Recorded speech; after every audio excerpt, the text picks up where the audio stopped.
There is a question from Faisal Ahmad from Lucknow.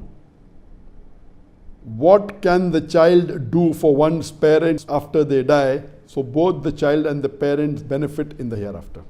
Our beloved Prophet ﷺ said that after a person dies, when he goes to the grave, everything is gone. Only thing that returns are the good deeds he has done, the knowledge that he has spread, and his pious children praying for him.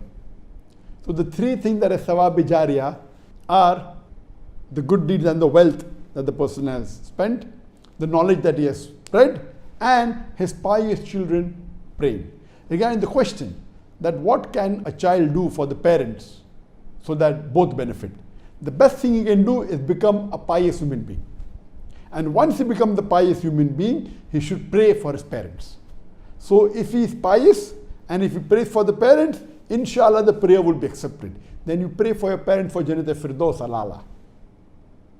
So you become pious, be a good Muslim, do all the faraiz, stay away from all the haram activities, do as much as mustahab, do dawah in your life, and if you're pious and pray for your parents, for their akhirah, for your akhirah, for Jannat al-Firdaus al-A'la, so that you and your parents and the company of Prophet ﷺ, then inshallah that will be the best for you as well as the best for them.